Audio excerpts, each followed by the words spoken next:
بسم الله والصلاة والسلام على رسول الله صلى الله عليه وسلم. عاملين يا جماعة؟ رب تكونوا في خير وفي أحسن حال دايما يا رب. يلا كلنا نصلي على النبي عليه أفضل الصلاة والسلام.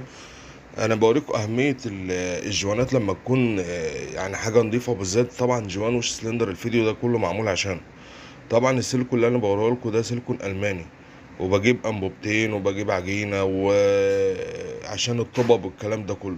وفي فيديو إن شاء الله هنزله الطبب بتاعة المية اللي هي جوه المكنة، هنزله لوحده كده. فالمهم خلينا في الفيديو دوت عشان خاطر جوان وش السلندر. جوان وش السلندر هوريكم دلوقتي اللي انتوا بتشتروه جاهز من المحلات اللي هو الجنجريد، وهوريكم الجنجريد العمولة عامل ازاي. ده انا بوريكم الطبق طبعا اللي هي بيتحط لها الانبوبتين والكلام ده. عندك ده طبعا الجوان بفضل الله اللي انا عامله عمولة. خد بالك منه قوي، الصاج اللي معمول فيه ده اسمه الدوسر. اسمه الدوسر. في حاجة اسمها الدوسر رفيعة وفي حاجة اسمها الدوسر عريضة. بخلي